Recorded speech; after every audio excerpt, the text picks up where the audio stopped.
on Adler's part.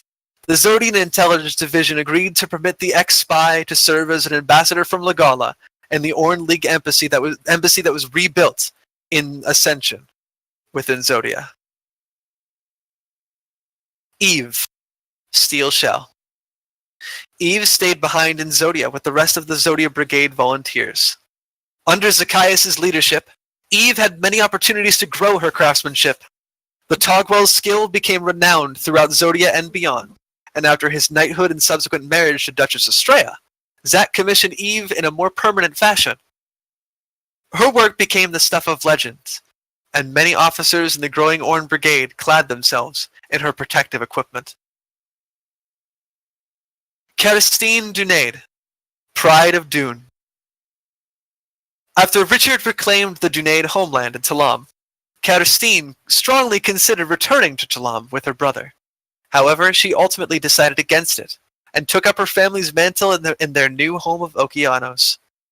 She was one of the 3 candidates to inherit the position of Grand Admiral, competing against Wilson Fleming and a characteristic captain by the name of Morgan. Eventually, it came down to just Wilson and Kerstine, after the final competitor's sudden disappearance. The two of them dueled many times, and though Kerstine was the superior fighter, Wilson's endurance and resilience were far superior. Though she knocked him down time and time again, he always got back up with a smile and a laugh. When finally Kerstine's mother chose Wilson as the Grand Admiral, she was beside herself with fury. She left Okeanos for a time, though her road did not keep her from the sea for long. She eventually would return, and would become one of the new Grand Admiral's greatest supporters, and, as folk would say about any woman who so much as spoke to the young Grand Admiral, the mother of one of his countless bastards. Wilson Fleming, Admirable Admiral. Wilson took his leave from the Mercer Brigade and from Legala as everyone scattered to the 4 winds. He muscled his way onto Varro's crew, proving himself invaluable to the crew. He jumped from crewman to first mate, and from first mate to captain, and eventually from captain to Grand Admiral of Okeanos.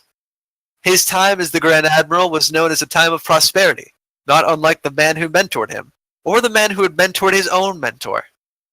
An apt negotiator and friend to all, it is unsurprising that the handsome admiral was so popular, especially amongst the ladies. He was thought to have sired a great many bastards over the years, and his reaction upon meeting one? A smile, a laugh, and a flagon of mead for every man in the tavern. Siamag Dunaid, Obstinate Admiral. After Wilson finally wrestled the mantle of Grand Admiral from Siamag, the harsh woman redoubled her insistence on grandchildren. After a few years of restless irritation, Siamag finally got her wish. As she and her husband entered the twilight of their lives, they retired to their ancestral homeland, long since reclaimed by their eldest son, Richard, in the northern reaches of Talam. The two of them made sure to maintain contact with the many friends that they had made throughout their lives. Frichial Dunaid. When the upstart Wilson Fleming was chosen to be Varro's new first mate aboard the new ship, Frichial was outraged. He had been a member of the crew longer, and was a better sailor. Eventually, his animosity led him to draw steel against his fellow after a night of raucous drinking. Wilson simply looked at him, laughed, and asked if he was serious.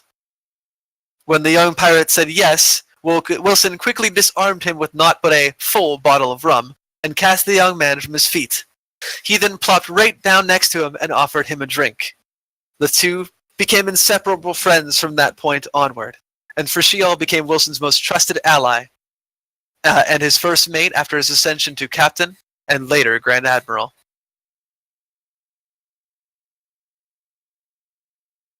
Eleutherian Varro, Sea Dog.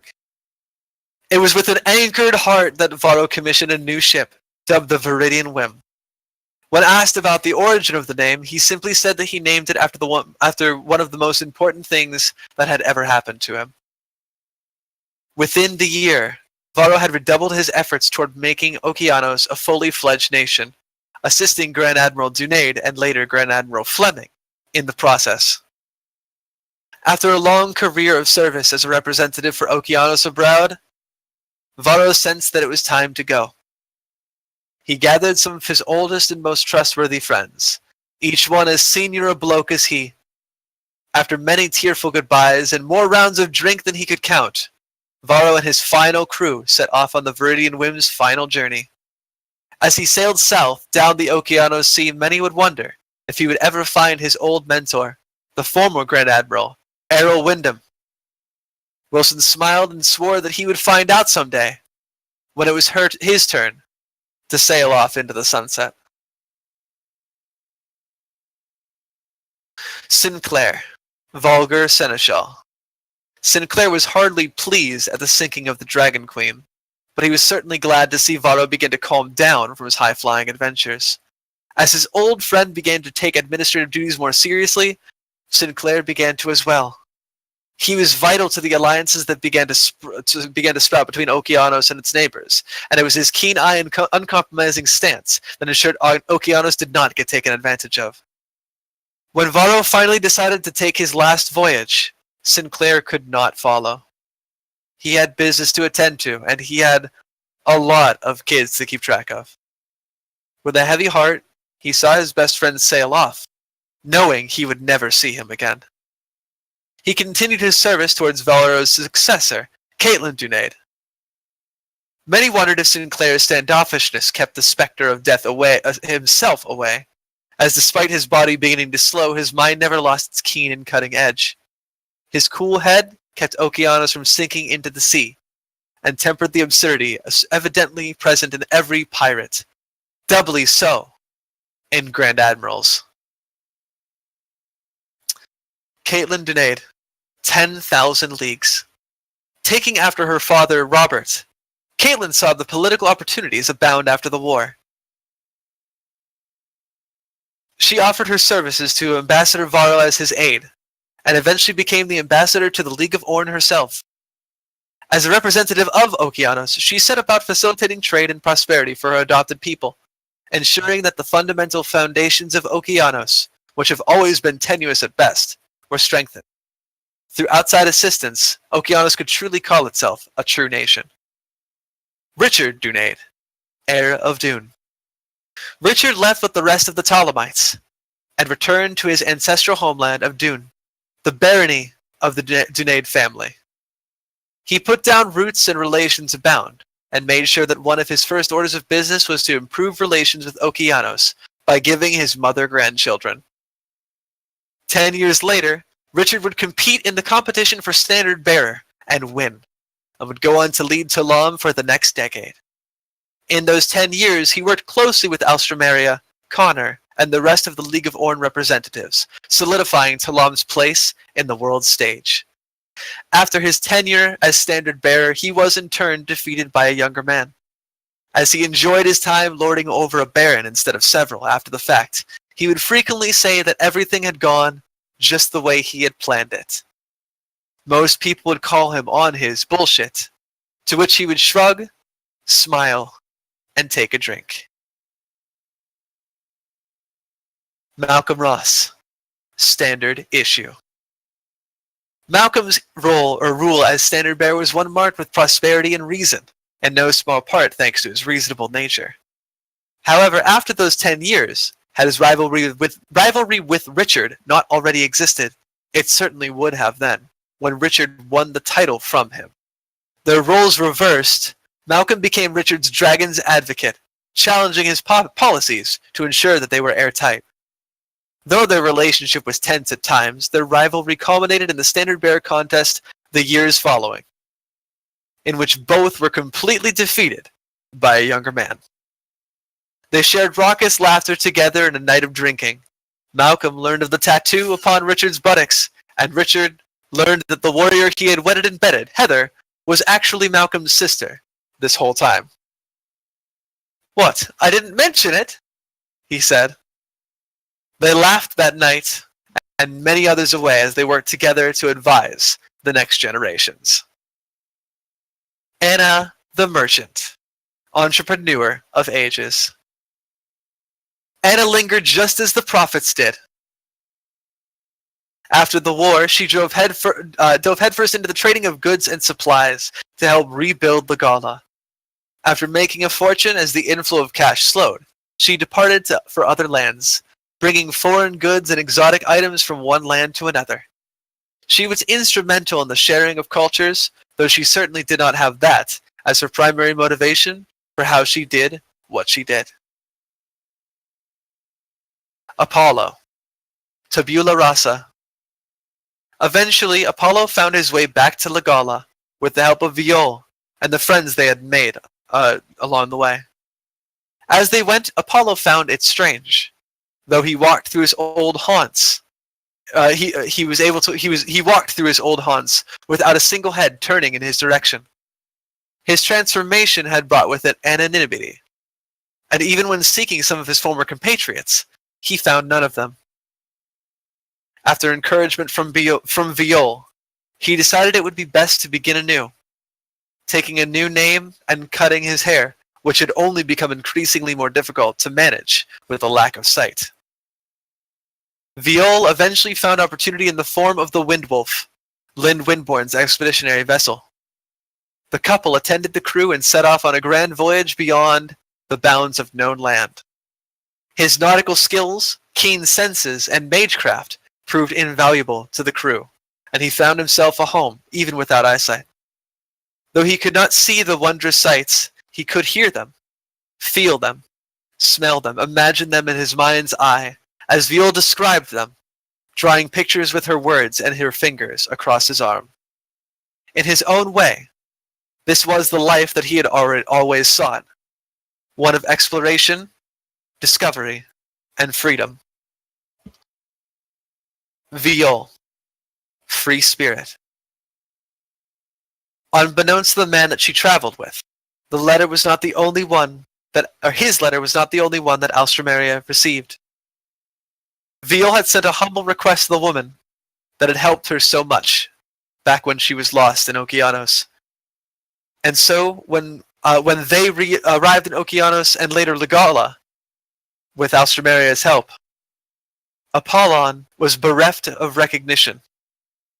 He encountered none of his old friends and compatriots, least of all Alströmeria herself. You see, Apollon's name derives from an old hawk tale from generations before, where a great conquering warrior named Apollon, who had slain countless dragons during the Great War, had wanted more. Never satisfied by any other conquest, he set his sight on the sun, seeking to make it his own. He flew higher and higher until the sun burned out his eyes. Apollon had mentioned that Alströmeria might be able to restore his sight, and she feared such a thing, afraid what could happen if he regained the curse of sight that had plagued his namesake before him. And so she gently guided him away from such a grievous mistake. She felt no guilt in her deception, and breathed a sigh of relief when they set out on the maiden voyage of the Windwolf. She swore that some day she would pay back Alströmeria for, as far as she was concerned, saving the life of the man she loved. Noah and Zoe, vagrant vagabonds. Alströmeria was not surprised to learn that Noah and Zoe had wandered their way back into the Council of Vermin after the war was over. They stayed there for some time until a more lucrative opportunity showed its face. Saying their farewells, they departed and together joined the crew of the Windwolf expedition. Zoe's pathfinding and Noah's quick fingers and quicker wit came in handy, despite Noah's attitude and penchant for theft, as they wandered the world in search of treasure beyond their wildest dreams. Vet, covetous vulture. With the Lagus and Tagua liberated from Legala, Vet was out of a job. Not that he was particularly concerned, but with the revenue that he had turned over during the war. He had plenty of time to leisurely excise the corrupted elements of his organization that had been hijacked by Raimi, and carve out a new niche for himself in the burgeoning underworld of a tender new Legala. He maintained his connections with his many contacts, and cashed in on a great many of his outstanding favors over the years. Nevertheless, he was invaluable when it came to reuniting Confederates with their families back in their homeland, but recognized that this business would not remain lucrative for long. He made sure that the coin never truly stopped flowing.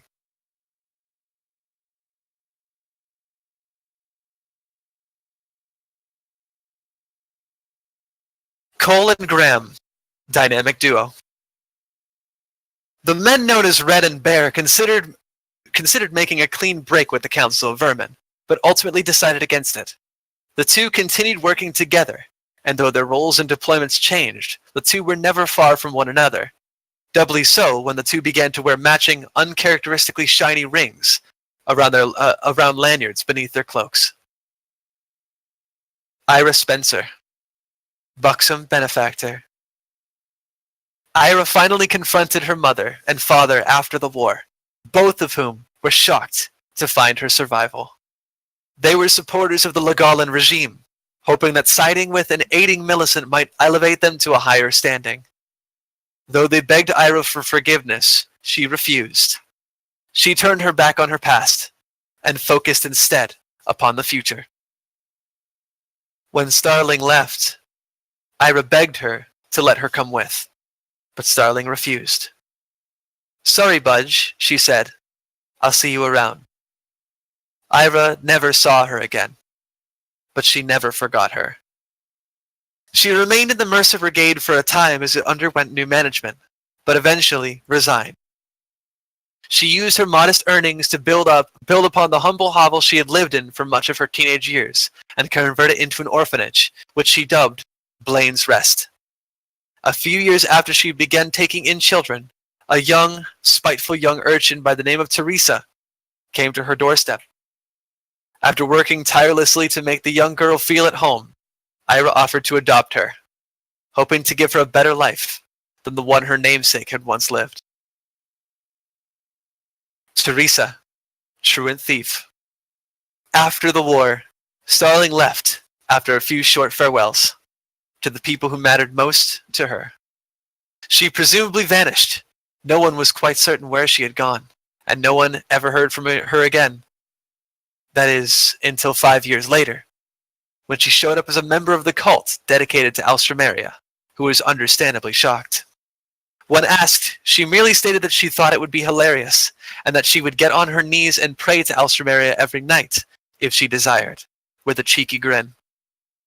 But she quickly grew serious, and asked her old friend not to tell Ira that she had returned. Personal stuff, she would explain. She never disappeared again after that, and no one was really certain what she had gotten up to in that time away. Any attempts at asking what she had done were reflected rather deftly. That said, the woman had clearly garnered a number of other clandestine contacts over her time away, at least one of which was operating out of the Needy Heart Pleasure Resort. The only other related tie seems to be the mysterious circumstances that had befallen a number of infamous brothels across Logala and Zodia. In each instance, the brothels burned, the proprietors died or went into hiding, and the workers all disappeared mysteriously. Curious, no doubt. Aiji Nataro, Prince of Pleasure. After circumstances began to heat up in Zodia, Aiji took his leave of Orion services, realizing that opportunity was knocking elsewhere. Within a number of short months, the former servant returned to his old stomping grounds at the Needy Heart, and after a clash of many silver tongues seeking to inherit ownership of the pleasure resort after its former proprietor's death, Aiji found himself victorious. Within a few short months, the establishment was reopened and servicing needy hearts from across Orn, from companionship and pleasure to mass transit of Lagu's armies across the sea to break the chains of their brothers. Aiji and his people found themselves overflowing with favors, finery, and friends after helping ferry thousands of Lagus and Togwell across the ocean to begin new lives in their ancestral homeland. Opportunity had knocked, and Aiji was never one to leave a caller unsatisfied. Brinston, Shadow Dragon. After Millicent's death, Brinston and his many persona vanished. Those who knew him as Martin assumed that the young priest had died during the Battle of Arcanon. Those who knew him as Reynard, assuming he had abdicated his position on the Council of Vermin and went to ground, his role in overthrowing the government complete. Only the one who knew him as Byrintus knew the truth, that the Drake was precisely where he needed to be to continue his work. The Praetorian Guard was in need of brave souls to ensure the protection of the fledgling Senate, and there were few other places that provided such a scenic view of corruption before it would begin. Amber Dragonstone in hand, he slipped into the lictors without a batted eyelash. More than one assassination was prevented, and several others caused, from his intervention. Ermine, enigmatic pyromancer. With Brinston's disappearance from the Council of Vermin, Ermine continued her duties as ever, simply reporting to Alstromeria instead. She became one of her closest and most trusted agents and bodyguards. Many years later, however, she approached Alstromeria with a special job deep in Talam's heart, at the barony of the former Standard Bearer, the only glimpse Alstro had ever gotten into Ermine's history. She was never seen again, though the barony was burned to the ground, along with the old baron and every last thing within its halls, legal or otherwise. Lion, taciturn protector. After the war, Lion disappeared with Ermine. Ever was he as a shadow to Ermine, and in the changing tides of the Council of Vermin, he became a close agent and confidant of Alstromeria. One day, many years later, Lion returned to Alstromeria with a familiar blue cloak, a complete mission, and sorrow in his eyes. He left, never to return. Marino, limping liberator. Somehow, Reno was convinced to enter into the political scene immediately following the reconstruction of Legala, becoming one of the first shifters to be sworn into a political office. However, it became painfully obvious that such a life was not for him, and it was not long before he resigned. However, his presence as a representative for shifter rights was pivotal, even in the short time that he was there. His cynical outlook helped guide a number of important policies, which were checked and double-checked to be airtight and immune to abuse from those who still wish to have the children of the earth, sea, and sky under their thumbs. The dashing Vulpine Lagus vanished into obscurity once again, though he maintained contact with associates, old and new, returned to the illicit work he had been so adept at. He found it rather ham-fisted when he became a Reynard agent for the Council of Vermin, but tried not to roll his eyes too much, lest they fall out of his skull. Over the years, his close allies would conjure plenty of rumors about the handsome Lagus, some involving Kamalit, others involving Beatrice, and others still involving Alstromeria and the many other women he had worked with, between the Senate, the Council of Vermin, and otherwise. When asked to confirm these rumors, Reno shakes his head. A fox cannot even speak to a member of the opposite sex without one assuming that they are attempting to seduce them.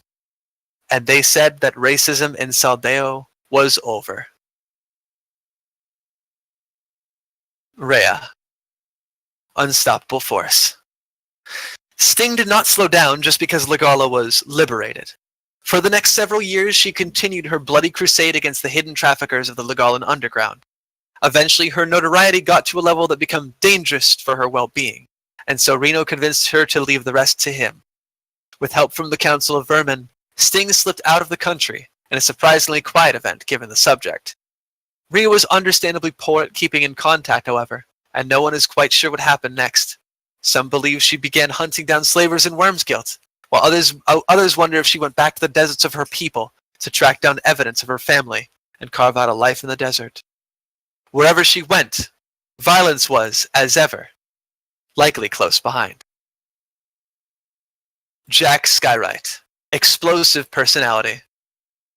Calamity Jack had seen enough war to last a lifetime, and so when he retired from the rabble, he repurposed his pension for destruction into the pursuit of creation.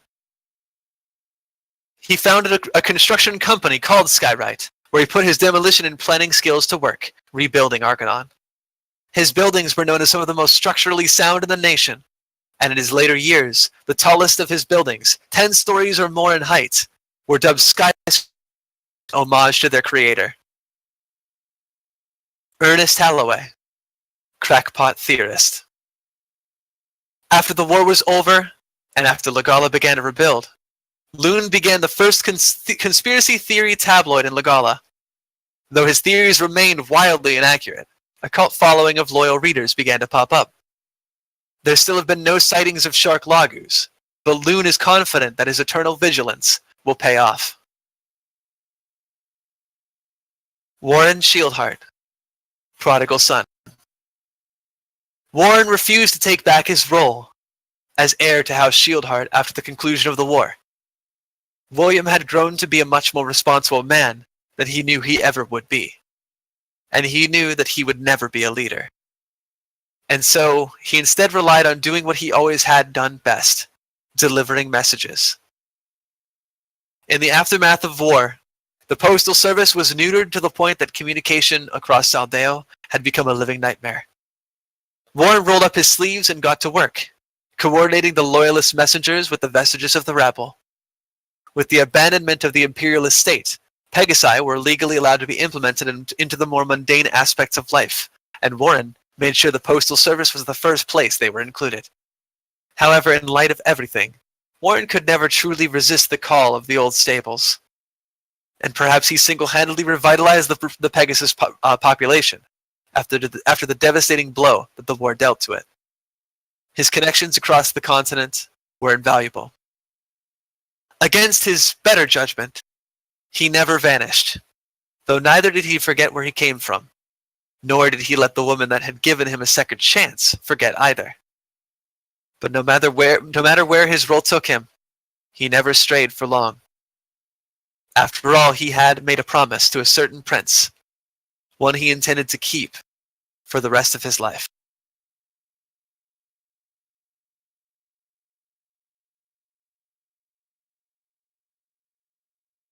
The man known as Connor Haventree would be known in the history books as the last prince of Legala. Even though he had no intention of making that his legacy, Connor learned well from his teachers and began balancing far too many projects after the Legalan Revolution's conclusion. Surprisingly, he worked closely with Alstramaria in the Senate, and later in the League of Orn after it was established, and worked hard to see the dream that they shared with Orion become a reality, despite the pitfalls that surrounded the plan. His discerning eye ensured that the idealism of Orion and the pragmatism of Alstramaria was balanced with logic and reason. Connor also sought representatives from every walk of life with the spark necessary to make change in the world, encouraging them not only to aid in the rebuilding of Legala, but in supporting the League of Orn as well. But beyond all of this, Connor had promises to keep. A half of a decade later, Connor and Warren, long since married at this point, adopted a child, though those close to them knew the truth, that the violet-haired youth they raised was none other than the reincarnation of Dristan himself, the essence of Gleipnir, given human form. The boy was peculiar, exceptionally quiet, and nearly unresponsive in his early years. His first words were late, and yet longer and more complex than any infant known before. His first steps were late, but his control over magic more pronounced and more precise than some of the most gifted magi in history. It became evident rather swiftly that this boy was not Dristan. He did not share his memories, or even his personality or mannerisms. And so they gave him a name of their own, Adrian. As he grew, it was as if life was breathed into Adrian, and he quickly began to excel in the places where he once lagged. But as the boy grew stronger, so did Connor and Warren grow weaker. It was as if time passed faster for them. After 10 years, it was as if they had aged 15. The cost of a promise fulfilled. And yet, he had much and more to do before the end, and he had no intention of squandering a single day with his husband or his son. Always, was there another project. Ellen Dread, ray of sunshine. With the victory of the blood of Legala, there was no more need for an organization like the rabble. Ellen Dread, however, was not one to stay out of the job. She brought her considerable skills to bear, aiding Warren Shieldheart in his postal service.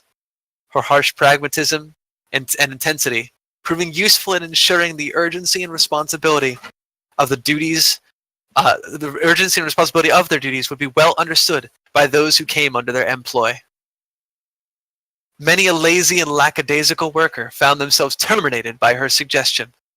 Those who were given second chances despite her harsh judgments were coerced until resignation, or reformed and became some of the most hard-working messengers in all of Legala. Jenny Trill, Tomorrow's Shadow. With the establishment of the Republic, Jenny went back to running messages, as she had done before joining the rabble and the Sons and Daughters. In comparison to Jacob Morrow, working for Warren was a breeze. But that didn't stop her from missing her old boss. Whenever duties took her to Emnet, she would make sure to ride by the old Morrow Head homestead and tip her hat, drop a cigarette, or stop in to share a drink with Jacob. Aaron Brock, spring tactician. Erin gladfully abandoned her position as Magister. Though she personally had no intention to, many of her colleagues wished for her to be a part of the burgeoning Senate, and so she relented under one condition. Former Magister Leon Darlton be given a chance to prove himself loyal to the new Legalan Republic. The others relented to her request after much deliberation. For a few years, Erin was instrumental in coordinating the rebuilding efforts and restructuring the wounded nation into one that could more easily play with its neighbors in the League of Orn. However, one summer, a few years later, she abruptly put in an extended leave of absence. She began packing her things to leave. When questioned, she avoided answering directly, but mentioned she had found a mysterious lead about something that might be related to her past. Something in Okeanos, and something related to a person by the name of Robin. Her friends and allies bid her farewell and good fortunes, some with heavier hearts than others. Erin never returned, and her letters ended shortly after she left.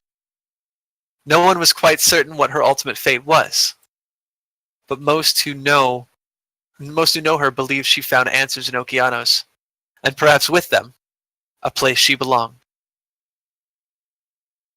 Naomi Winburn, Windswept Wonder. Naomi, too, dove headfirst into the Legalan rebuilding effort, focusing as much on her time and attention on the ports, but focusing as much of her time and attention on the ports and devastated navy as she could. Resigning from her position as Archbishop, she allowed the winds to take her where they would. Her excellent leadership skills had her appointed to Admiral of the Legalan Navy. In her new position, she saw the Navy rebuilt, but more importantly, saw trade revitalized.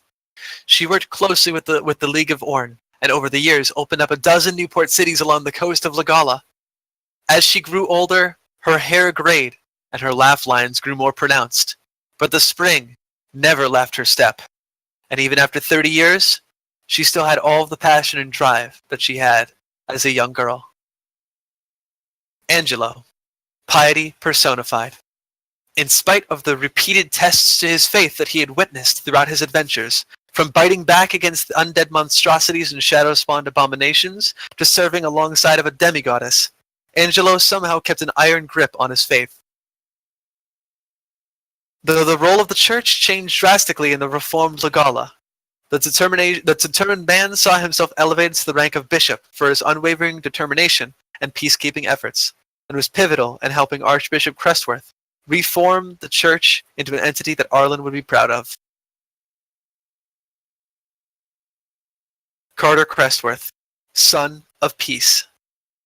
Carter understood more now than ever that the role of the church needed to change in light of revelations and the events of the last war.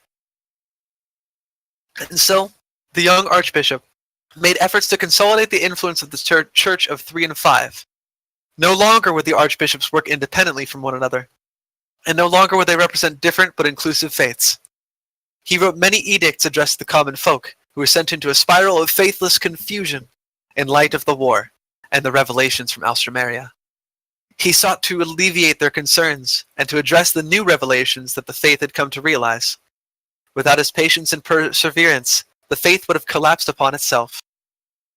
Within a few years, a revised version of the Ash Codex began to circulate, one that told a more accurate truth towards the known history of Legala. The goddess and the gods were no longer seen as flawless entities, but rather human-like beings with otherworldly powers and all of the flaws of creation. The dragons were no longer depicted as soulless tyrants, but rather proud conquerors that would give no quarter to the goddesses who they saw as invaders to their lands.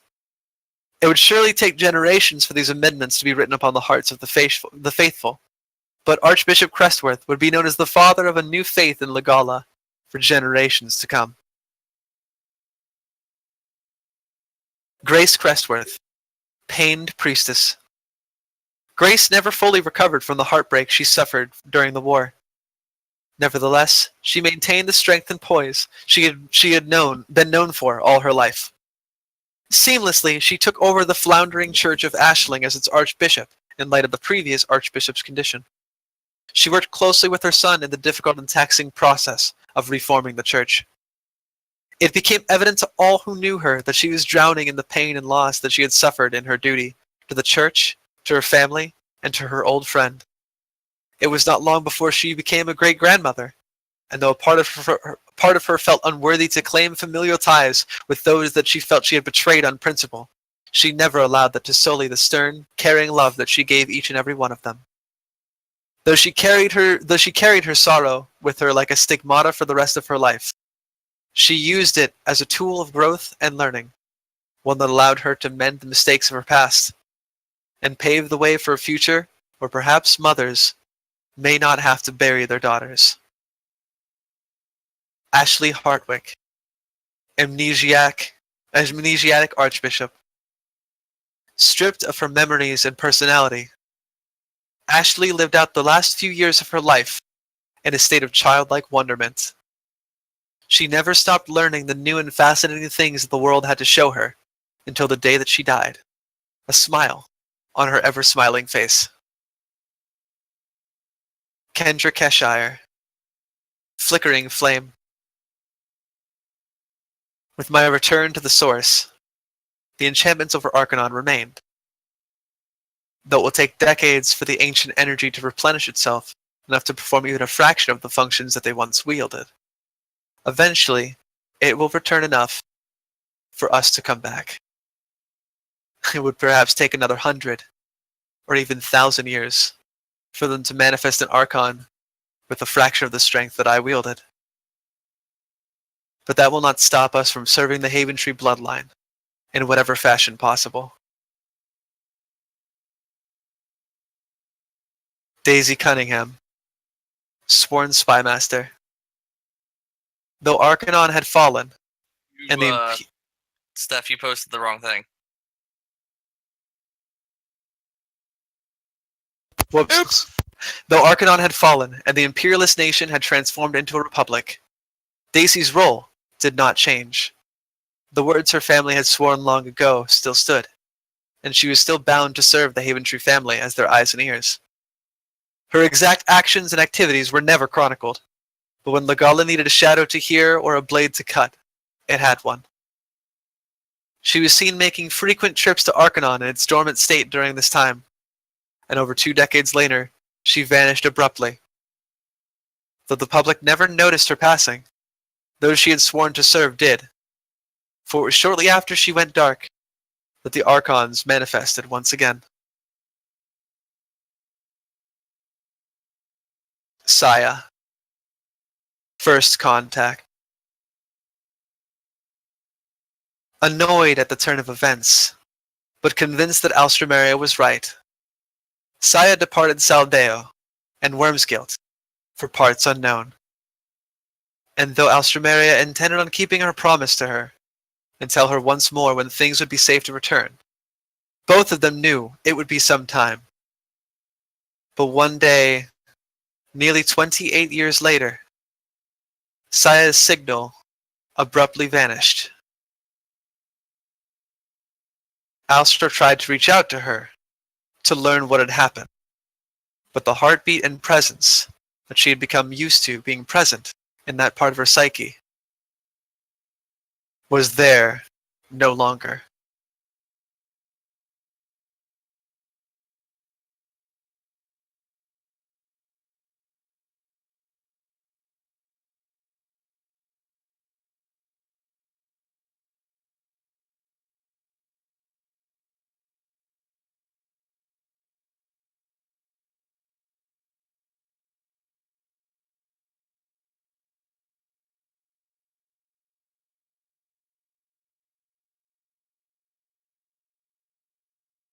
It's dark.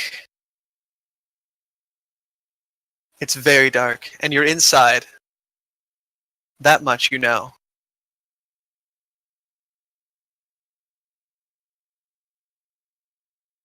As you as your eyes acclimate to the dark, you glimpse that which is around you.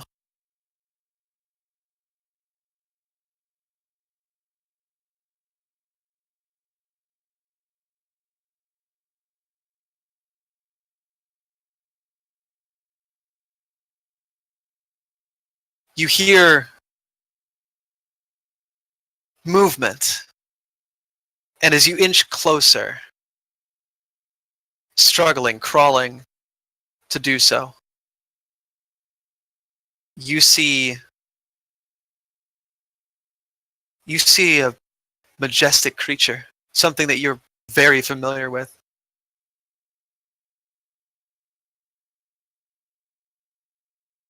It's a dragon.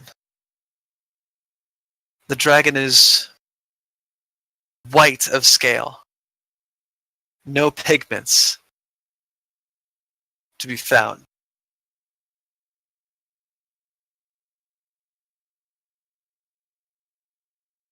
And it seems to be in pain, restricted to the ground by some sort of vine,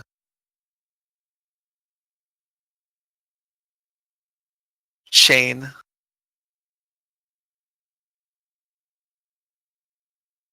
And that's when it shifts. That same chain that restricts it plunges itself into the dragon's flesh, but there is no blood. But the creature winces in pain, agony pulsing through it, too weak to even try and struggle. And as you look up, it's not alone. Dozens, hundreds, each one restrained by this foul, foul chain. And as you look up, though it's dark, and your mind tells you not to look, every single fight or flight response in your entire body urges you not to look. You can't look away.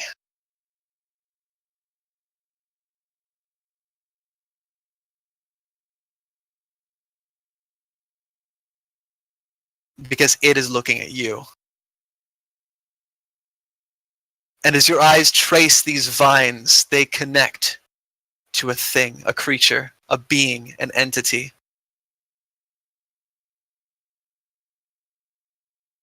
And that's when you realize that each of these ropes, these chains, are not ropes at all. And as they snake out from the back of this thing's head, it opens its eyes. And as you see the black voids,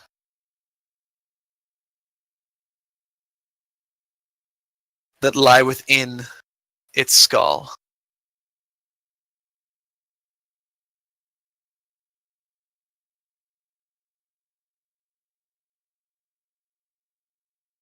Alstro, you hear a familiar voice. Hello? Alstro, are you still with me here?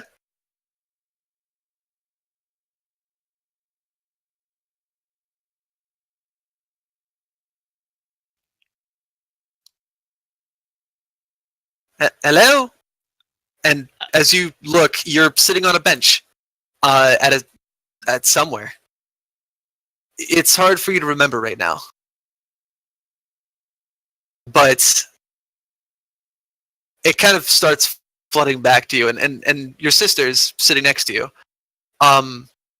It's been 30 years, so you look the same, of course, but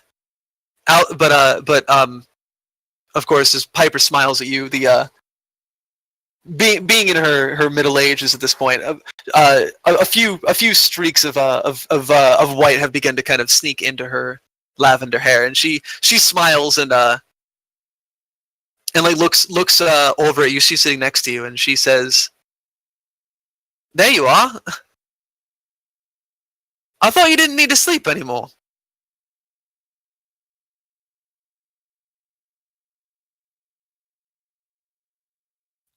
Elstro's just gonna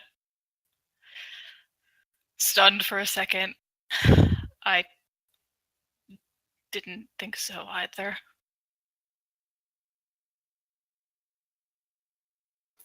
Are you sure you haven't working yourself too hard, Alstro? She shakes her head.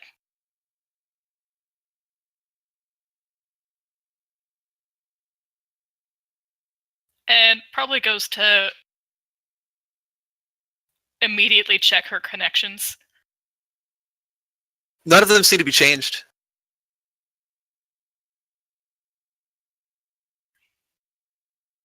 And Piper leans back a little bit and well, I mean, if you're just going stir crazy from waiting around too much, I'm pretty sure Mom and Mom and Mom will be here pretty soon. That's good. I think I need to sit for a bit. Apologies.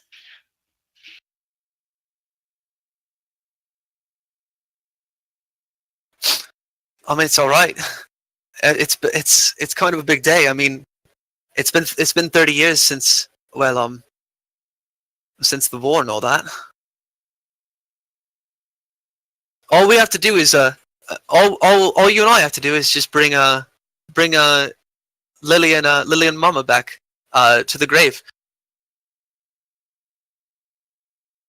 David and everyone else said to take care of everything else. So for now, just take a load off, Arlen. I don't really want you to overwork yourself.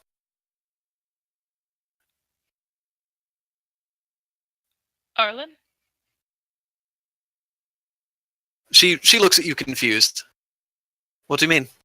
Oh, you just call me Arlen. No, I didn't. She shakes her head. Are you sure you don't need a... Let me go get you some water or something. You stay right here, okay? All right. And she goes for a while, and as you look around, you kind of like bring yourself back into the moment as you glance around the area that you're currently at. It kind of comes back to you what's going on. It's the 30-year anniversary of the fall of Millicent and Arcanon, and it kind of all comes back to you like, yeah, this is what you were here for. You're meeting with Davian and your mom and the rest of the family for a picnic out by the graveyard, out by the headstones.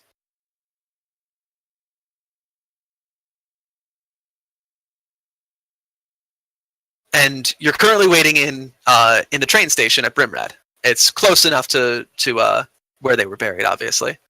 The train obviously is very new and expensive, and they're working on building more, but they're working on it. But right now, it travels between Brimrad and Arcanon. It's not perfect, but I mean, Piper's proud of it. So, and it's a very nice train. It is a train. She's proud of it. the first one was called Maeve's Bullet, but a few other engines have been built since then, obviously. And so shortly thereafter, Piper comes back with some nice cool water for you.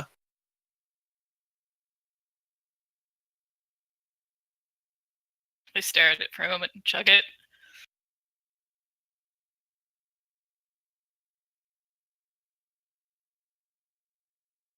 And she sits back down next to you and like kind of just like rubs your back a little bit, like just kind of comfortingly.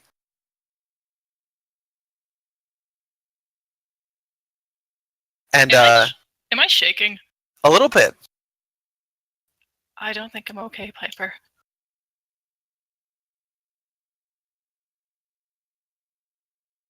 And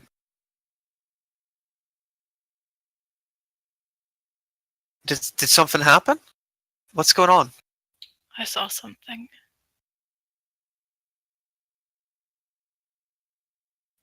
Perhaps a nightmare.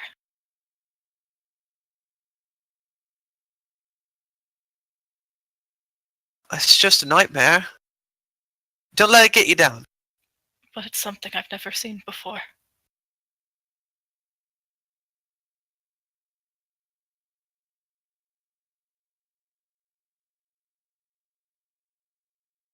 And she looks legitimately like concerned, and Someone was consuming manakeets or dragons. I don't know.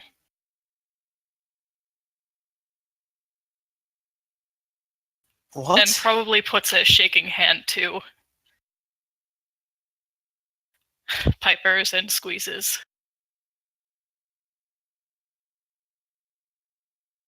Astra, if you're not feeling well, we can try and see if I'll be all right. If I continue to be bad, I'll stop. But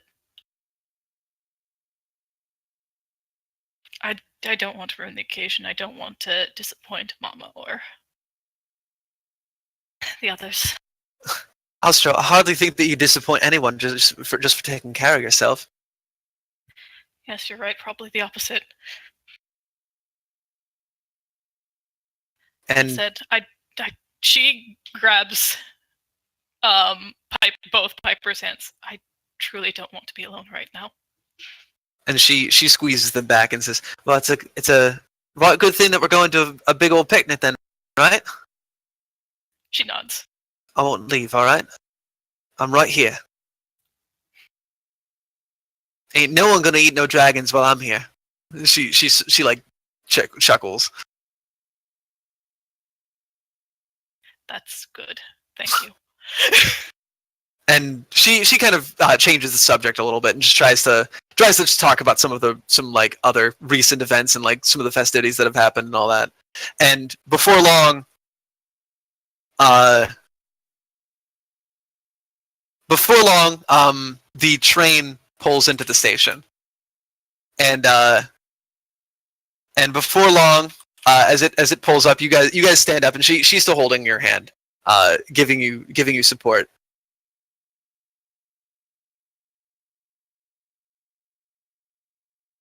And as it pulls up, you see passengers begin to exit, and finally, after about half of the passengers have come out, two very familiar individuals enter or exit the train's carriage, and your mother comes out. Yeah, I imagine you probably are. But they probably know like what you can generally look like, and so not to mention Piper's there, and so your mother comes out. She more wrinkles than she had 30 years ago, of course, but other than that, she still looks as wonderful as you always remember. And gonna go hug my mom. And Liliana, has aged perfectly, like exactly what like a 70-year-old benevolent authorial grandmother should look like. Like her hair is beautiful gray, well taken care of and poised. As she has her spectacles kind of on the bridge of her nose, and the two of them are speaking kindly, obviously, to each other as they come out, and they of course embrace the two of you.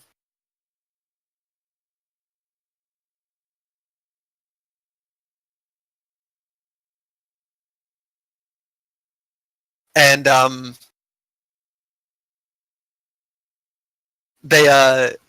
your mother turns to you and says, sorry about the delay, Alstro. We and he's traveling with your mother nowadays is rather difficult. And Liliana smirks and says, when I encounter an avid fan, I'm not about to just leave them by the wayside and not say hello. Of course, I'm going to give her an autograph. So I take it that happened several times then. And your mom just meets, like, she just like looks at you for a second with like a look, and Liliana just like giggles, just laughs quietly to herself. And nevertheless, we should get going. I'm sure that Davian and everyone else is waiting for us at this point. Let's hope that Nate hasn't eaten all of the picnic treats yet. That's a legitimate threat. We should hurry. And you guys in fact do hurry. You guys get into the cart carriage that you had rented, because obviously it's probably not good for two old ladies to like walk that long.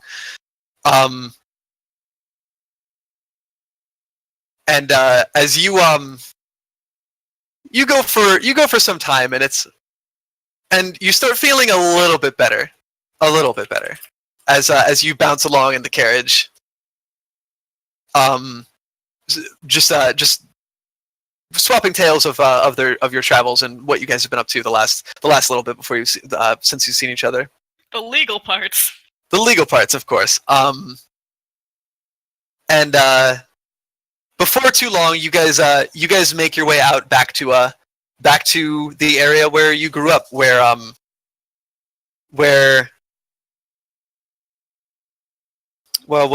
Delia's buried. And up on the hill, a beautiful sunny day, you see the collection of your friends and family already beginning to gather. Davian, you're of course already there with Nate, Vic, your kids, everyone really.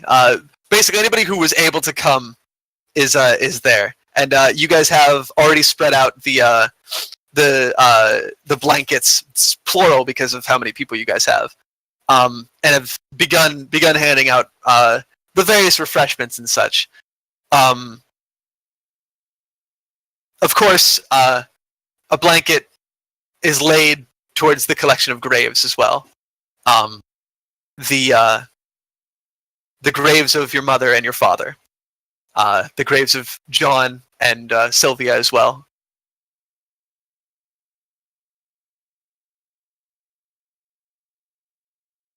And yeah, you guys do have archons at this point. Good, multiple floating giant cities. Dun, dun, dun, dun. Yeah. Zodi can keep its navy. We have air superiority. And so Davian, and probably it's Delphine. I imagine you're probably here too, because you probably I planned the food. Yeah, you probably actually did a lot of the baking. So we did the baking. You're crazy. It's not just baking. Delphine has become quite the housewife when she's Oh home. my. Don't you start that. And so as you guys look down the way, you see the cart with Alstro, Piper, and Rosalind and Liliana on its way. And Rick, did you happen to read any of the earlier epilogues? For Specifically for like your father? yes. Okay. Because just making sure that you know about that thing that happened, because that I was would cute. Happily hug Lily and call her mom. Cute. And she of course As they kind of get off, they come in, and of course she embraces you. You get to see her at least somewhat frequently. She does live in the same city as you. You're both kind of coming down here. Mm-hmm. Well, if it isn't my two favorite lilies. One of these days, I'm going to make you pick a favorite. Not gonna happen. Oh, Davian, I really think that you should probably stop doing two favorite lilies. And just please tell my sister she's your favorite. You're It's asking really too for your own much. good. It's really for your own good. Oh, nonsense. There's no way you've gotten away with this for years. Oh. Exactly. Oh, is Connor here too? Fuck yeah. Or, yeah, like, why not? He's part of the family. That's true. Also, might I suggest you all go get some food before Nate tries to eat it all? I've already had to bap I him. thought we agreed. You're too loud! I thought we all agreed that we would invite him at later times so the rest of us could eat before he got here. I told everyone that we needed to invite him at a later time, but nobody listened to me when they decided to invite him. Look, if you want this basket back, then Nate, who basically looks like if you made Nate older and more John-like. Like, that's basically what you're dealing with. And he with a smirk as he reaches his hand into the basket is like, I'll give up the basket if you, he says, pointing at Davian, if you name me as the official second in command of the brothers and sisters. Okay, And look. Oh my god. And Vic laughs. Well, this is turned into a hostage situation.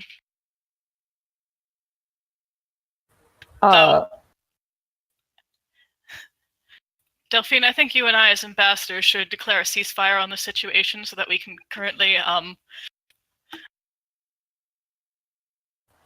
Well, I actually did make extra. She kind of, like, points over to where Tommy and her kids would be. Ta-da! And he like, surprise extras.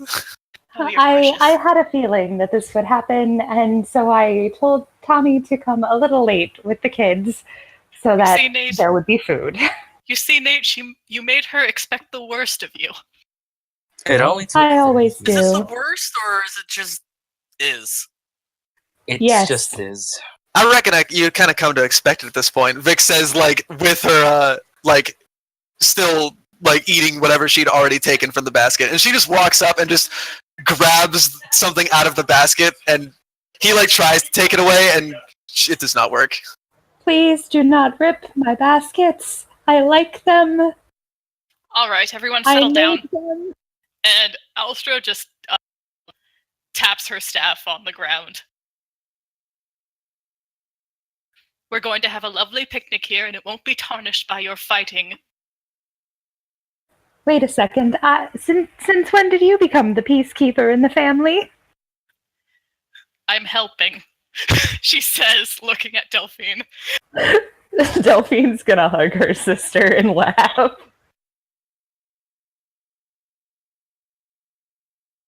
And as you embrace your kid sister who's not such a kid anymore, Alstro,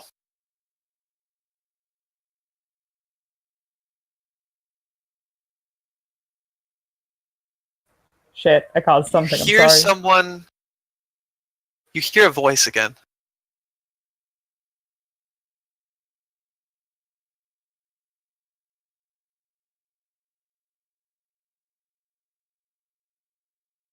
It's quiet. And it's familiar now. Arlen. Is that?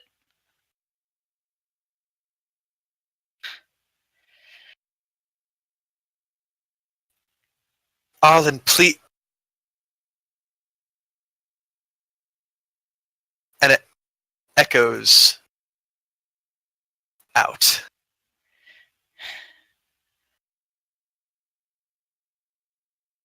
And whatever was there is gone. That distant thing is gone too. Yeah. Oh no.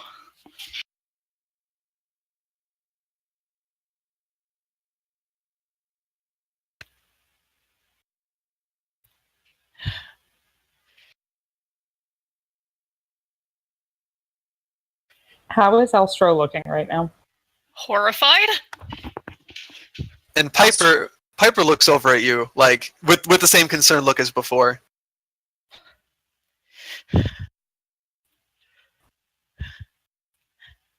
Alstro, I know that my hugs are tight, but I didn't realize they caused you pain. Ashling Are is you gone. okay? What? Wait. Excuse me? What do you? She was there. She's gone. She reached out to me just now, and now she's... Don't tell me. I saw something shortly before coming here. I didn't want to...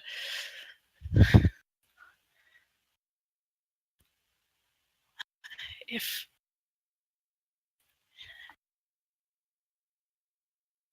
he got her, then...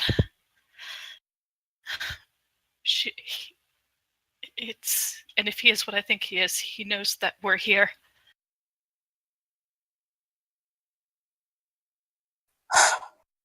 Well then, a picnic can wait. What do we need to do? I don't know. We knew this day would come. And at that moment, there's a shadow that begins to cast itself over this idyllic scene. And as you guys all look up, you see something in the sky that you don't think... You're not really sure what it is. It's something beyond comprehension. As the sky itself seems to be moving, or rather a portion of it.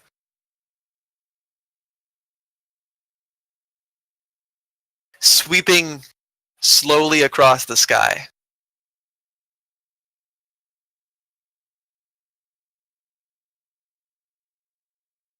And it begins to cast a shadow behind it as it does. Until finally, after a moment of staring in awe of whatever this is, it stops directly above you. Above all of you.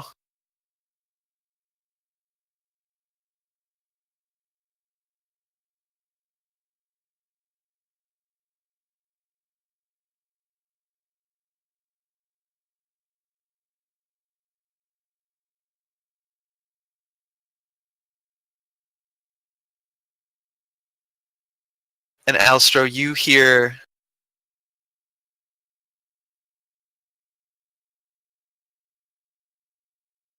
you feel one last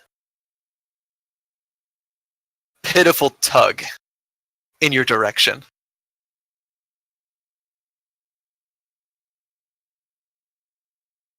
And you know it's from Ashling. Can I reach out? As you try, it's almost like you reach out and someone's hand slips through your fingers.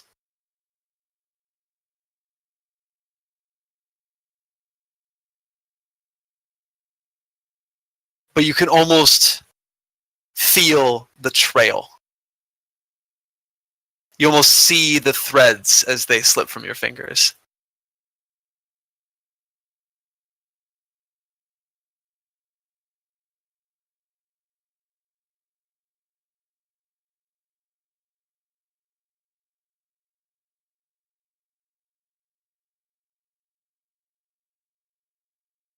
And that is where we will end Fire Emblem Immortal Ties.